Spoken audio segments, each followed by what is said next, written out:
Assalamualaikum warahmatullahi wabarakatuh. Salam sejahtera bagi sahabat SBKD yang dirahmati Allah.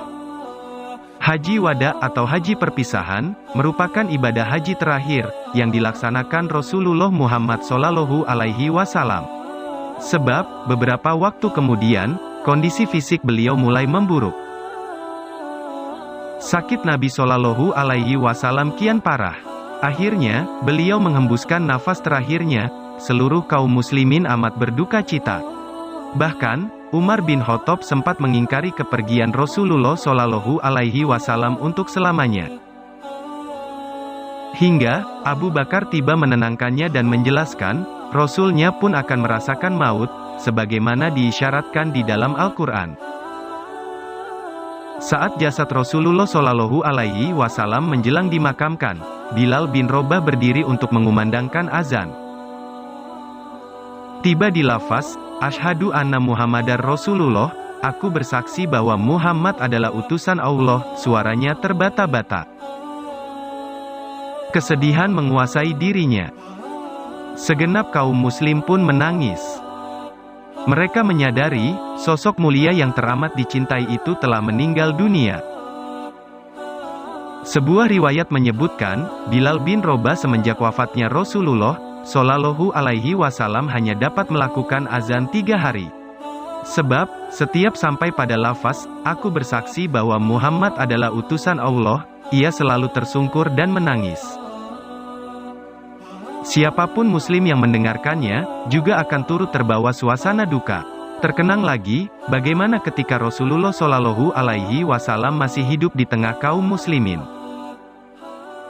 Sedemikian sedihnya, Bilal akan kehilangan Rasulullah, sampai-sampai dia sempat meminta izin kepada Khalifah, agar boleh pergi dari Madinah. Sebab, kenangan-kenangan akan tetap menghantuinya. Sampailah hari ketika Rasulullah SAW mendatangi Bilal bin Rabah melalui mimpi. Nabi SAW berkata kepadanya, "Wahai Bilal, mengapa engkau tidak pernah menjengukku lagi?"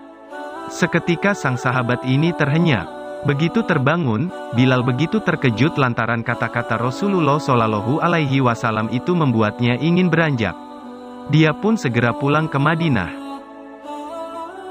Kedatangan Bilal bin Rabah diterima dua cucu Rasulullah SAW, Hasan dan Husain. Sebelumnya, Bilal telah berziarah ke makam Nabi SAW. Kedua cucu sosok paling mulia dalam sejarah itu, lantas meminta Bilal supaya mengumandangkan azan begitu waktu sholat tiba. Pada saat bersamaan, Umar bin Khattab yang telah menjadi khalifah ikut memohon Bilal untuk mengumandangkan azan. Bilal pun memenuhi permintaan itu. Inilah saat-saat yang teramat dirindukan segenap warga Madinah. Kota itu seakan-akan diliputi kebisuan. Hanya suara azan Bilal yang menggema ke segala penjuru kota. Betapa terkesimanya mereka, karena merasa zaman kembali berputar, seperti ketika masih bersama Rasulullah SAW. Seluruh orang keluar dari rumah masing-masing. Tangis pun pecah, mengiringi usainya azan dari lisan Bilal bin Rabah. Namun, azan yang dikumandangkannya tidak sampai utuh. Saat dia menyerukan lafaz, Allahu Akbar, untuk kemudian disambung dengan Asyhadu alla ilaha illallah, Bilal tampak masih sanggup, meskipun air mata mengalir di wajahnya. Begitu hendak mengumandangkan Asyhadu anna Muhammadar Rasulullah, sontak seluruh penduduk Madinah menangis dan meratap. Mereka teringat akan masa-masa indah bersama Rasulullah SAW. Umar bin Khattab paling keras suara tangisnya. Bilal pun tak sanggup meneruskan azannya. Air matanya terus mengalir. Hari itu menjadi azan pertama dan terakhir bagi Bilal setelah Rasulullah wafat. Azan yang tak bisa dirampungkan. Perasaan Bilal masih belum kuasa untuk tetap tinggal di kota Nabi, Madinah. Hanya beberapa hari di sana, Bilal bin Rabah pun pergi ke Damaskus. Suatu saat, Umar bin Khattab melintasi wilayah Damaskus. Di kota itu, sang khalifah kembali bertemu dengan Bilal bin Rabah. Ia bersyukur, Menjumpai sosok yang lama meninggalkan Madinah itu dalam keadaan sehat, satu permintaan dari Khalifah Umar, yakni agar Bilal mengumandangkan azan. Ia sungguh-sungguh merindukan suara azan, sebagaimana di zaman Rasulullah Shallallahu Alaihi Wasallam hidup.